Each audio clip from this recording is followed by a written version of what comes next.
Hello everyone, today we will talk about how to fix or how to solve the problem of being slow on the application of Discord. You will click on settings.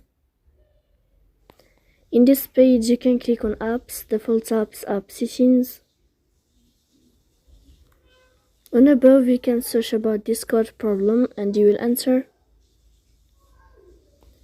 Then you can click on first stop and you can click OK. After that you'll enter to the window of storage. Then you can click clear cache.